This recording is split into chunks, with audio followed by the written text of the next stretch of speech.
Now pay attention, 007. I've always tried to teach you two things. First, never let them see you bleed. And the second? Always have them escape.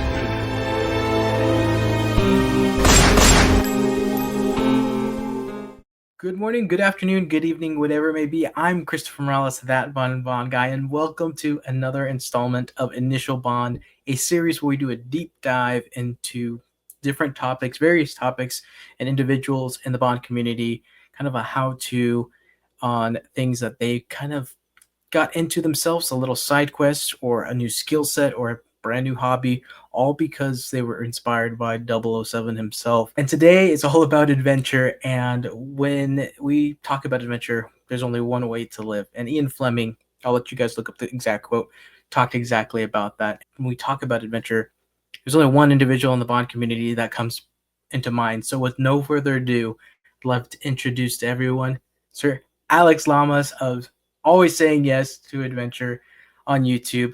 Alex, thanks for joining me and welcome, my friend. Well, thank you for asking me to do this. I really appreciate you giving me the opportunity to share what I do. Yeah, and it's so cool because going back, for those who don't know, again, you have a YouTube channel that you have 56 and counting videos uploaded that talk about various topics, not just the ones that we're going to go through today, but different other things. And you've really kind of documented your adventurous lifestyle and bringing us along. I mean, every single time you post, I live vicariously through your travels, and it's always an exciting and a great time and gets me inspired to get out there and see the world, because there's something about just going out there, right, and seeing what this world, especially with being a Bond fan. Bond is a globetrotter, but there's something about going and doing the actual stuff, right? Oh, yeah, definitely. I mean, ever since I was a kid, since I was young, I explored, I ventured out. I've been maybe a little too independent for my parents, care. But yeah, it's always been about adventure. Adventure films were like my favorite movies: Indiana Jones, The Man Who Would Be King, Lawrence of Arabia. Yeah. So I loved adventure movies. I loved, action adventure films as well. And I grew up with, watching adventure movies and kung fu films and action films. So that's what always really inspired me. And of course, Bond is both. Yes, exactly. So I'm not the only one who would always decide to take the rocky path and end up kind of falling and almost killing themselves when they were a kid. Great. So you just said one of the topics we're going to talk about, which I know you're extremely passionate about, and you've been doing it for a number of years. And I actually have some personal experience with it as well. I've done it from, I think it was first grade all the way to sixth grade, and that's martial arts. So let's get into that. What inspired you to start doing it? Did Bond kind of have an influence on it? And how long have you been doing it? Well, I almost all my life. I mean, I started when I was maybe 11 or 12 years old. I was small for my age, and I grew up in New York City. And then my parents moved us to Westchester County, which is about 45 minutes north of New York. More rural and kind of a fish out of water. I wasn't really, being from the city, I wasn't really, from the place where I was now. And again, being small for my age, I got bullied as a kid in middle school, and sometimes pretty bad. Sometimes I get beat up pretty bad, and I come home covered in my own blood. And this happened a few too many times when my mom said, enough, the school's not going to do anything about it. I got to get you in a martial art class. So there was a local Taekwondo school nearby, and I started taking Taekwondo. And eventually some kid attacked me. I did a spinning back kick on them, never got touched again. It ended. And all because it got out that I knew something now. So I wasn't so easy to pick on. But that incident sort of was one of the influences of why I got into martial art, why I got into action. I mean, even before then, I was very much into a show called The Saint with Roger Moore. Ah, yes. Yeah, and I was obsessed with this show. I was long before I even moved up to Westchester, as probably as young as 6 years old, I was completely obsessed with Simon Templar and the Saint, and there were fight scenes in there, and there were a lot of action adventure in that show as well. And then later on, I got introduced to James Bond. My dad showed me Thunderball. That was the first James Bond film I ever seen. And right after that, we took a family trip to the Bahamas, and he put me on the back of a motorcycle, and we went around the island finding all the locations where Thunderball was filmed. So even back then, we were doing these kind of location hunting trips, and that's how it started with James Bond as well. So yeah. So the action and the adventure sort of starts weaving in at this time, and then eventually with the martial arts, I also start getting into martial art movies like Jackie Chan, Lee, and it just sort of grows from there. And I had started doing Taekwondo when I was, like I said, 11, 12. Then in high school, I moved to Judo. Not very long. I did it for like a few months. Then in college, I did Shotokan and fencing. I was a saber fencer. Yeah, and I was on the saber fencing team. And then after college, I found my Kung Fu teacher, a man by the name of Sifu Shuyu Kwan.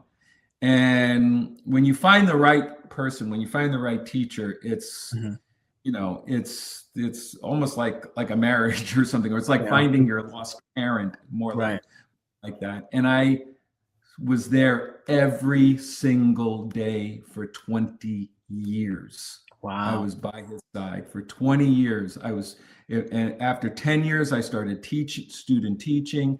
And even up until he sadly passed away in 2017, I was at his school almost every day, practicing, studying, learning, and then even going to his teacher, who was the grandmaster of the Fu Jiao Pai system, Tiger Claw. It was called Fu Jiao Pai, Tiger Claw Kung Fu. Okay. And I went down to the city to learn from his teacher. And we would meet in the park every Sunday morning, and he was an old school Kung Fu master from like the movies that you would see. Wow. He was classic. And so I would learn from him as well. And then he also taught me Tai Chi. Okay. I teach now as a profession. Okay, gotcha. I was going to ask that if you are an instructor in any of because there's different, like you mentioned a couple different martial arts in themselves. I know you said Kung Fu, Taekwondo. Taekwondo is something that I did, and that kind of led into the competitive point sparring, which is kind of towards the last bit of my career. I did some competitive point sparring. And I went all the way up to, this was back in 2012, but all the way up to the state championship, and I won that. We got a really cool belt, and I got to represent my dojo. Pretty cool to kind of bring it back to a smaller mom and pop establishment and made them proud. And they really helped solidifying, the importance of integrity, teamwork. There's a lot of those good morals that are taught as a martial artist that you learn, not just the moves. And I know you can kind of relate, not just the moves and the forms, but the passion behind what you do, why you do it, and what you are representing when you go up either to perform or just to learn it yourself. It's really kind of an individual journey, wouldn't you say as well? Oh yeah, absolutely. So you achieved a black belt? Brown. Well, good enough. Yeah. Really hard. Yeah, it like I said, I started very young, and then towards the end, I could have gone for my black belt, but I kind of was consumed with the point sparring because I just love the fast pace and the competitiveness of it, and kind of got stuck into that. But it was a lot of fun, but yeah, I mean, it's taught me something you just mentioned too, especially like right at the beginning, the self-defense. It's something I will never lose. It's almost like riding a bike, even though it's been a while since I've done something pretty structured. I remember showing up every Saturday and going to practice or going to class, and the instructors being strict. You knew which instructors were old school because they were super strict, and you knew some of the guys that you were cool with, and they would be like, okay, you're fine, just continue to do what you do, make sure you don't move that way, and this is the right movement of doing upper punch, for if you were practicing a form or whatnot. But yeah, the rigor, the dedication, the discipline is something that I learned a lot. But it all really kind of made me a better person in a sense as I gotten older. And I look back on that, and I'm really thankful for it because it did teach me the importance of the smaller things and the finer details, which you should pay attention to, which you can take that with you all through life. Mm-hmm. Yeah. I mean, honestly, everything positive, everything good, everything that good in my life came directly or indirectly from martial arts. So, you know, I do encourage, you know, everybody to try something. There's so many martial arts out there. They're all good. They're all, you know, there's no such thing as like, oh, this one's better than that. It's what you put into it. It's how much effort you put into it. It's how much dedication you put into it. I remember when I was starting out in the first few years, I was obsessed with Fujao. I was obsessed with the Tiger Claw Kung Fu. I was there every day there. The class was an hour and a half, but I probably was there for 3 hours, maybe 4, practicing aside from the class, and then eventually teaching the kids classes. Some of the older students were like, oh, well, he's getting special lessons. They were kind of bad-mouthing me behind my back. I had no idea this was happening. And then one of my older brothers in the Kung Fu system, he stood up for me. He was a really cool guy. And he said, hey, you know, guys, he's here way before you show up, and he's here for another hour after you leave. If you put as much work into this as he does, you would be just as good. Yeah. That is true. That is true. That because, you know, I didn't get extra attention from the teacher. I put in extra work, you know, into my training. So I wasn't that talented in the sense that I could pick up this stuff really fast, or I was really good at sparring or anything like that. But I could outwork everybody in the school. Yeah. That was the difference. I may not have been that talented, but I was way harder working than most people there. And only because, like I said, I was obsessed. I was there from the loved it. The door to the moment he closed at night. I was there practicing. Yeah, I loved it. I was absolutely loved. To this day, I teach the same class over and over and over again for the past 20 years. It's the same class, and I am not bored. And that's what I do for a living. And that's my when I am in your neck of the woods, I may have to join in one of those. I think that'd be a lot of fun to get back into it. Yes. Yeah. So you mentioned a few, again, different martial arts. Is there one that you prefer to do over the other? Do you have an all-time favorite? And kind of explain to the viewers that are watching that may not have a familiar background of what different martial arts entails. Kind of explain a little bit what it is and how it's different from the other. The system that I was, you know, that I have 99% of my experience in is called Fujao Pai. It's Tiger Claw Kung Fu. And it's basically ripping somebody apart with your bare hands. It's like dirty Chinatown street fighting. That's the best way I could describe it. Along with that, there's Tai Chi, which is the slow moving, meditative, slow Kung Fu, is what you could say. And that's also I teach to seniors and senior centers and things like that. It's kind of my bread and butter right now. And the idea of the nice thing about the Chinese, now, like I said, I've done judo, I've done Shotokan karate, I've done Taekwondo, great systems all. If you want to learn how to fight, you can with all of those systems. They all have advantages. One of the reasons why I chose what I chose was two things. First, a lot of some of the other karate guys and Taekwondo guys, by the time they started getting older, they started getting very broken. They had hip replacements, especially the judo guys. Oh my God. They had hip replacements, they had knee replacements, they had torn this, torn that, stretched this, that. And I was looking like, oh my God, these guys are just so, I mean, they were great martial artists, but they were really messed up by the time they got into their 50s and 60s. I started looking at the Chinese masters and they were all fine. I'm like, what's going on here? Why are the Chinese guys have no issues and completely strong and still doing their Kung Fu full out in their 70s, 80s. My like I said, my teacher's teacher, he's 86, 87. Wow. Nothing. He's completely strong, fast, and agile. And it was because it took a lot longer to get to the same point. Meaning that it just took, if it took 2 years in one system, it took 5 years in Chinese martial art. Like iron palm training, where we train our hands to break bricks and things like that. Usually in a Japanese system or a lot of systems, in about a year or two, you're breaking bricks. It will take us 5 years to get to the same point because we just go a lot slower. The other thing is that the second thing is that Chinese medicine is built into Chinese martial art. Most of the Chinese martial artists during the Ming Dynasty, around 600-700 years ago, where a lot of the Kung Fu that we do now was developed by Chinese doctors. So they put Chinese medicine into the system in order to also help heal while you're, hurting. So that's it. And the third thing is the meditative aspect. Now, along with the Kung Fu, I started meditating at a local Buddhist temple. And the meditation, and I've said this on other podcasts, especially on License to Queer with David Lobelis, we did a whole series of podcasts about anxiety. So I grew up, I had anxiety issues. I had panic attacks before martial arts, and I had anxiety, and I still kind of have anxiety issues that I manage with meditation and martial arts.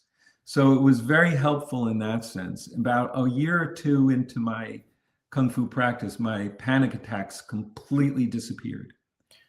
Years later, when I asked a therapist about that, he said, "Oh, you accidentally cured yourself." I'm like, "What do you mean?" He says, "The cure for panic attacks is exercise and meditation." What's Kung Fu? Exercise and meditation.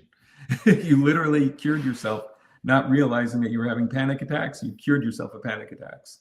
So that was the other reason why I chose it, because the meditative aspect of Chinese martial arts is very strong. 50% of most Kung Fu systems is meditation. That means 50% of your training, you're meditating. So that makes complete sense, because I remember we would always start every class with a few minutes, about 5 to 8 minutes of just meditation before we even started moving, before we started stretching. We just sat and meditated. And really, because I was part of, when I started going to school and everything, that was also in conjunction with an after school program. And as I was getting older, like you, there were things that I was anxious about for some reason, whether it was just out like external pressures from a school project, or just, dealing with people and drama at school, whatever, girl problems, whatever it is. But as soon as I had that moment of just breathing and just calming down and meditating, I was able to get to class, and I felt completely rejuvenated. So I can completely understand. And there's just something about martial arts that is so good for the mind, body, and soul, that, like you said, I can't recommend it enough. So anybody out there with any questions or anything, I hope this is kind of pushing you to go and venture out and try to find something that's local or whatever fits your needs. Obviously, there's different tracks of martial arts that you can do based on if you want to learn how to fight, if you just want to move your body, if you just want to stay fit, or get into something a little bit more structured like form. Or I'm not sure if you have done the weapons forms. Are you familiar with the weapon forms? That's a lot of fun too. In a competition. Yeah. Yes. And so there's just so many different avenues for that. And one last few questions in regards to this topic of martial arts I have for you is what would you recommend, or what would you tell somebody that is kind of not sure which direction they would want to go, and how would they start to do their own research, best way to find their own path if they want to get started in this martial arts area? Well, first thing you got to do is find something convenient, so you don't have an excuse not to go. If it's convenient to get to, if it's close enough, where it's not so hard that you're not going to come up with excuses not to go. That's important. Number two, you got to find something that fits you. Martial arts is like trying on a suit. You have to try it on. You have to see if it fits. I tried, even before I tried Fujao, I went to several other Chinese Kung Fu studios. I tried Wing Chun, which was Bruce Lee's original system. And the stances were so weird and I couldn't really wrap my head around it. It's a beautiful system. I mean, the techniques are amazing, but the stances were just weird, a weird fit for my body. And I went to another school and they had a very off vibe. And then it turns out that there was a reason for that. The whole school was problematic. And I went to my teacher's school. As soon as I walked in there, I was like, oh my God, I'm home. This is the place. I feel it. Took one class and I was like, this is it. I get it. I understand it. It fits my body. I can do it. So you have to try to figure out what fits you, because like I said, there's 3 martial arts that exist. There's kickboxing, there's grappling, there's wrestling. Every martial art, whether it's judo, jujitsu, aikido, taekwondo, shotokan, Fujao Pai, Wing Chun, Choi Lei Foot, all the Chinese, there's 400 different, Chinese martial arts, all of them. They're going to be either 1 or 2, or maybe even 3, a combination of those 3 martial arts.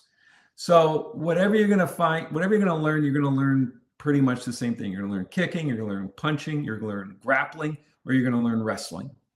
Doesn't matter. What matters is what you put into it. So it's all good. So like I said, find something convenient, find something that you understand, and find a teacher that makes sense to you.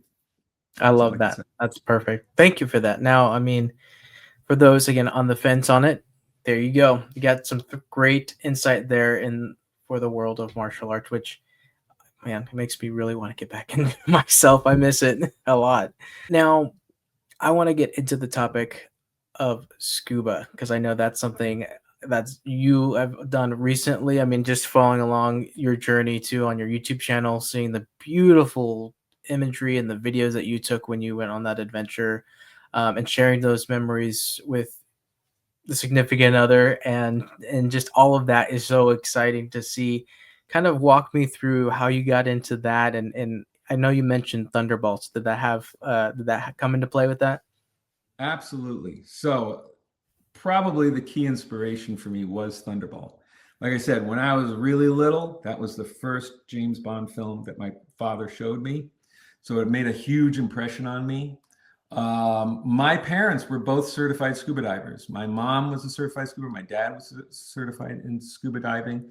And even my mom was in school for archaeology. She did underwater archaeology. She found a mastodon in a lake, actually here in New York, in upstate New York. And she excavated it because she was the only person who had a scuba certification who could do it. And so she did this underwater archaeology. So that's the family that I come from. But I mentioned the anxiety thing. One of the things that I had anxiety about was water. I had aquaphobia. I was terrified of the water. And one of the reasons why was, first, when I was a kid, I was thrown into a pool. I didn't know how to swim. I almost drowned. I sank to the bottom. And luckily, there was a responsible adult that pulled me out. So that sort of made me fearful. I didn't learn how to swim until I was a teenager. I grew up in New York City primarily, so I didn't really have a lot of opportunities to swim. So finally, when I did, I was much older than most people. And the third thing was that when I was in my teens and 20s, I have a lot of family in Greece. I'm part Greek. I have a huge Greek family, and I have a family in Athens and in the island of Rhodes and on the Peloponnese. And so every summer, for 5-6 years in a row, from 18 to 25, I would go to Greece and spend the entire summer there, sometimes even longer. One time I was there for like almost 6 months, and I worked on a Greek freighter. That's another story. But one of these times I went to the island of Santorini, and I met these Americans, and we started partying hard. Went out drinking because there's all these beach bars, and we were getting pretty buzzed. And they decided there are these boats that are moored out off the shore. Let's go swim over to one and hang out. So here it's like probably 9, 10 o'clock at night. We're full of cocktails, drinks, beer, you name it. And yeah, so of course the smart thing to do is to go swim out to Oh, of course. Yeah. So we go swimming, and it's a struggle, but I get there. Again, I'm not a strong swimmer. I'm still not very strong. And we get there, and fine, we hang out on the boat. We're with a couple of girls as well, so I got to look good. I don't want to look like an idiot in front of these women. The inspiration. Yeah. And so we are on our way back, and all of a sudden, halfway there, I feel like this hand reach up from the depths, grab me by my ankles, and yank me all the way down. And I get sucked underneath the water. And I'm literally just, I don't know what happened, but it's dark. It's the middle of the night. I'm on an island. Nobody knows I'm there. My parents have no idea where I am. My family has no idea. I go take off by myself a lot of the times and just go, exploring, like I said. Mm-hmm. And I was going down, and I said, I don't want to die here. I don't want to die here alone. Nobody knows where I am. And I just fought my way back to the surface, and I just fought and fought and fought and crawled and crawled and crawled all the way back. Finally, I broke through, and I feel these hands grab me and pull me to shore, and I'm puking up seawater the entire time. Wow. And they're like, oh my God, you were gone for like 5 seconds or 10 seconds. I don't know how long it was, but I was gone for a while, and they were terrified. They thought I drowned. And then when I burst through, they were like, oh, they jumped and grabbed me and pulled me ashore. Then I see signs on the beach: danger, undertow, do not swim at night. Oh. I'm like, oh yeah, I should have read that before I went in. Funny how they pop up after the fact.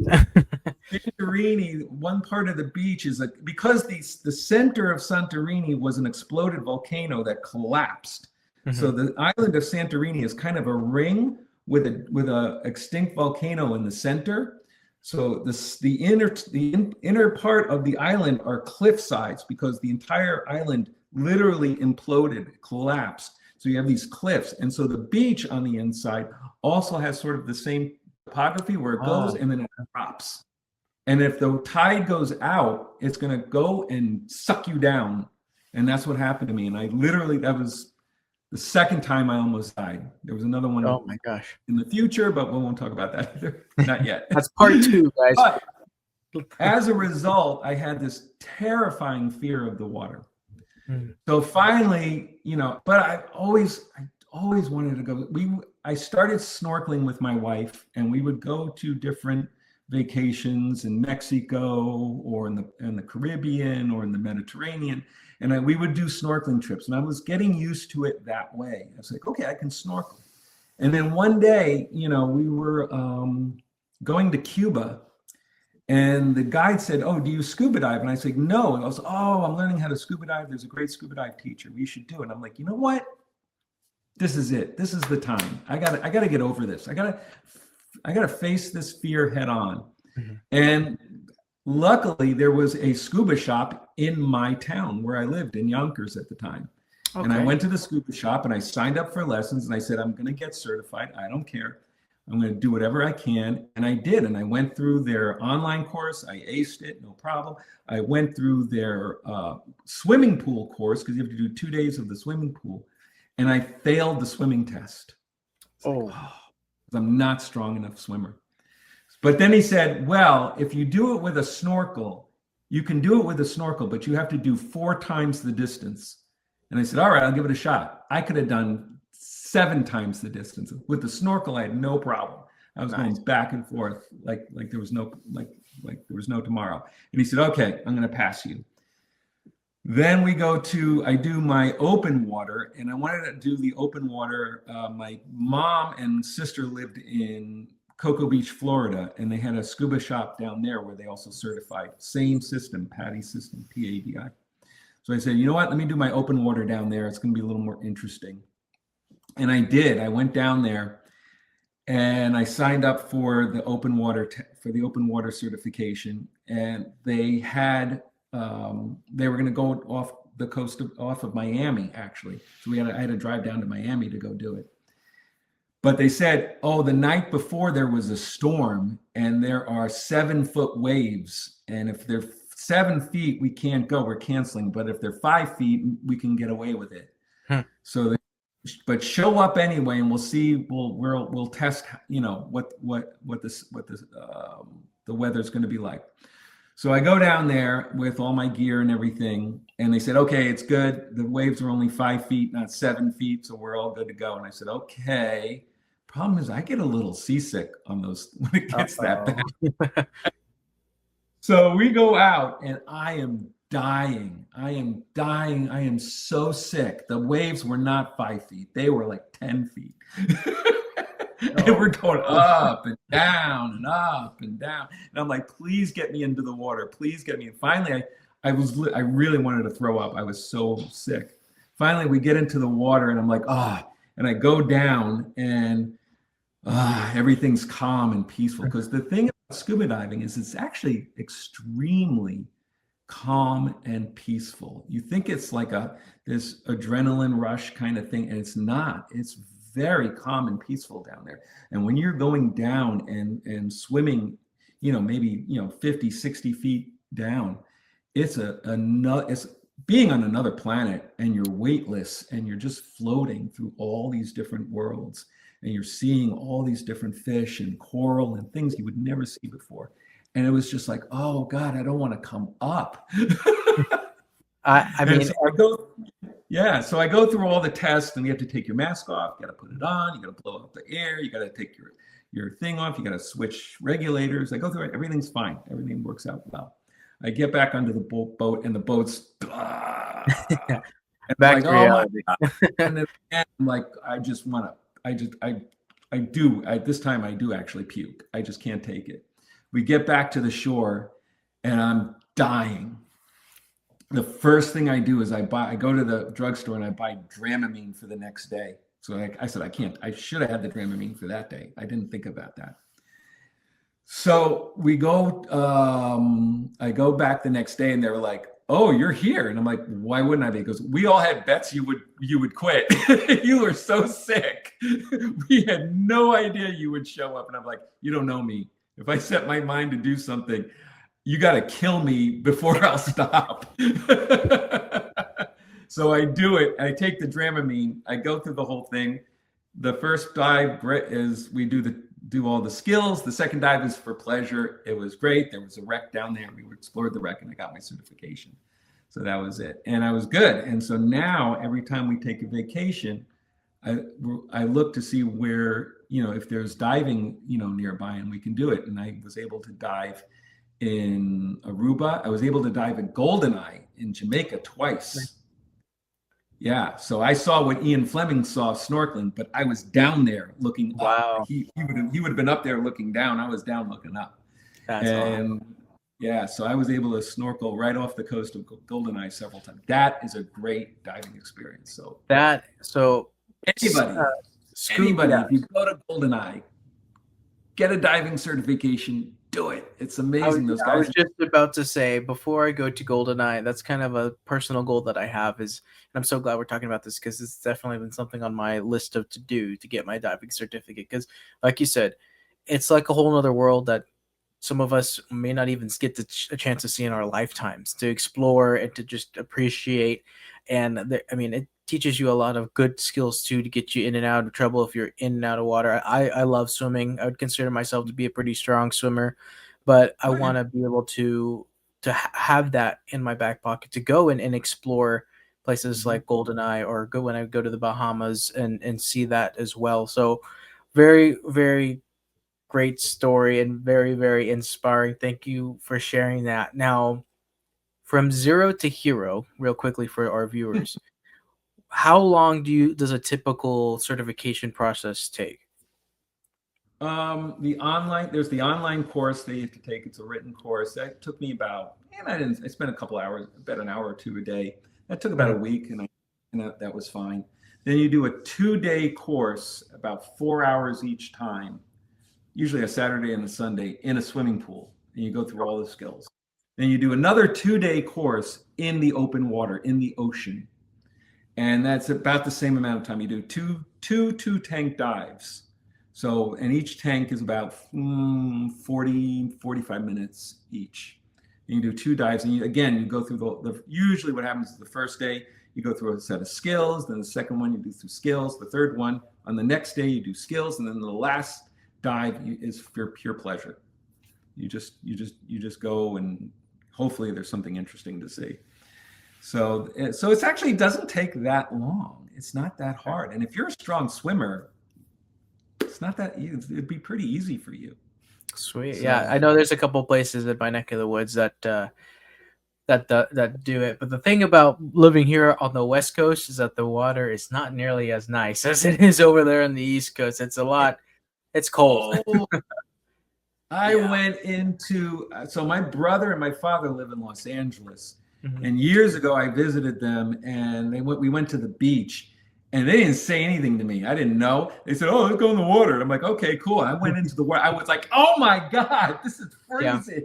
This is colder than New York. What is the problem?" They said, because the jet stream goes the other way. In New York, it goes from the south to the north and brings warm water up. And the East Coast, it goes from the north to the south, brings cold water down. I was like, "Oh my God, this is the best water that I've experienced in my travels has been Hawaii thus far. I have yet to go and be like in Goldeneye or in any other all the other places on the East Coast, and I would imagine it'd be heavenly compared to what I would be dealing with over here. But it's both wherever you go, I think the skills transfer really easy. I mean, obviously, one, you would probably have more of a wetsuit because of the frigid temperatures of the water compared to on the East Coast and other places over there where it's a little bit more, it's like Bond, where you get to actually see him go down in swim trunks rather than being in full wetsuit. Yeah,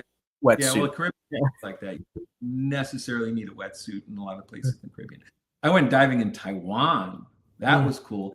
And the dive master did not tell me this at the time, but all of a sudden he disappears into a cave. I'm like, wait, what's going on here? And he comes out with a flashlight, with like a torch, and he's waving me in. And I'm like, I'm not going in there. He goes like, come on. So we went cave diving, and I had no idea. We do a second dive, and he tells me we're going to do another cave. And I'm like, all right, this is cool. And you see some very strange creatures in those caves. Here's a question that just popped up in mind for me. How do you communicate down there? Is there you just shark? Okay, gotcha. So it's almost like sign language. Yeah. Okay, gotcha. Everything's okay. Gotcha. Because I always wondered, I was like, okay, wait, now it's not everybody's going to have like a fancy earpiece or a fancy helmet or something that's going to tell you, or communications or comms or something. So there's going to be a line of communication. So cool. I figured it had something to do with, help or something. Yeah, great. So, okay, before we close out on my final questions, what's the one or maybe two best experiences or things that you found while you were down scuba diving, or some of your best favorite moments? Well, Cuba was stunning because it's under touristed, and so the coral reefs were just in pristine condition. It was beautiful. I did a couple of wreck dives with this company called with a company in the Bahamas that did the scuba scenes for Your Eyes Only and for Never Say Never Again. And that was amazing. They had some underwater Bond locations like the Vulcan, what was left of it, and the ship Say Never Again, but we didn't get to go to those places because they said, the weather wasn't right to go to there. Like, that was the only reason why I wanted to go. It was called Stuart Cove is the company. Okay. Stuart Cove was the dive master for those films himself. And so that was cool. But in the cave, I saw this thing called, we're going through this cave, and the dive instructor points to the wall of the cave, and he points his light on this orange thing sticking out of a hole, and it has like 50 tentacles going like this, and inside it was a blue electrical shock, and I keep hearing zit, zit, zit, zit, zit, zit, and it's going like this, and I see this blue shocky like electrical bolt going through this bright orange creature with all these tentacles, and I was like, what the is that? It was so weird. That's it. I'm out. Yeah, and then I look it up. It's something called an electric fire scallop, which is a real thing. Wow. And it does. It has these, like an electric eel. It has like electricity going through it, and all these tentacles, and it's this bright orange creature. So that was pretty cool. And then Goldeneye. Goldeneye has these. The first time I went to Goldeneye, they have a coral restoration project. Now, sadly, more than 50% of the world's coral is dead because of global warming. The bleaching, global bleaching, has killed off a good amount of, and that's the source of life in the ocean, coral reefs. So 50% of the planet's coral reefs are completely dead and bleached out. So they started a program to, regrow coral all around that area. And it was this huge project. So we go down there, and they have these trees, and what they do is they take something called stag coral, which looks like, little horns, and they cut them up in pieces, and then they hang them from these PVC piping trees, like upside down Christmas tree things. And then they grow new coral from that. So every time you cut a piece of coral, a new whole coral plant, or creature, it's really a living thing, grows from that. And then you replant it, and then you put it, they attach it to a rock with this organic kind of glue. Okay. Or putty. And so I helped out with the coral. I volunteered. I said, the first dive, let's do for pleasure. The second dive, I want to volunteer and help you guys, and put me to work. And that's what we did. And we went to work, and we were tying coral, and we were cleaning off the trees and doing all sorts of work. That's down awesome. There. That's very, very cool. Goldeneye Foundation. So it's Goldeneye Foundation was started by Chris Blackwell, who owns Goldeneye, there's a whole nother story here that can go on forever about Chris Blackwell. Look him up. He's the owner of Island Records. He was the location scout for Dr. No. He grew up with Ian Fleming. His mother was Ian Fleming's mistress. He's the current owner of the Goldeneye right now. The Ian Fleming Villa and Fort. And so he set up this whole organization to help the local environment and regrow the coral, around the Orcabessa Bay. So that's awesome. I was able to do that. And that was very fulfilling. That was a really nice thing. See, that's again, I kind of mentioned this in my Bond fandom testimony video, but the thing about the Bond community and just what you get introduced to in general is the fact that a lot of it is giving back. A lot of it's doing good in the world, kind of like Bond wants to do things for the greater good, and seeing that, of course, how famous and iconic Goldeneye is, instead of just using it as a way to make money, trying to get into a resort, people are banding together to preserve it for many, many years to come, to regrow those ecosystems and to give back to make that part of the world better, that's really, really cool. That's awesome. You got to take part of that. I would love to do something like that too, as soon as I get my certification done. So, hey, who knows? Maybe there'll be a Bond adventure where we can go back and help that part of the world out too by giving back, and we could use our skills that we've learned here to do that. So that's always part of it, right? You learn a set skill, and then you help the fellow or whoever behind you get better and learn a better path or a way to do it as well, which leads perfectly to my final question I have to ask you. It's along the terms of advice. So You've shared a plethora of knowledge, and I personally am thankful for that because I learned so much, and I'm sure everyone watching has learned quite a lot as well. But for those individuals that are still on the fence, still not sure if they want to take the plunge, and whether it's martial arts or getting their scuba cert, what's a piece of advice that you would give to that individual that feels like perhaps maybe they're a little bit too late in the game, or if they're on the fence, what piece of advice would you give them to motivate them to take that extra step? Well, late in the game is funny because I'm 60 years old. So it's not too, Swear, every time you say that, I don't believe it. yeah, I'm going to Man, be 60 in August, actually. I'm 59 years old. So there's no wow. late in the game for me. So if if you stay healthy and fit, it doesn't matter how old you are. That's just a number. The other thing is just find find what you're passionate about. Find something that you're really, really going to love. I tried, even before the scuba diving thing, I was like, I had a choice. I could do skydiving or scuba diving.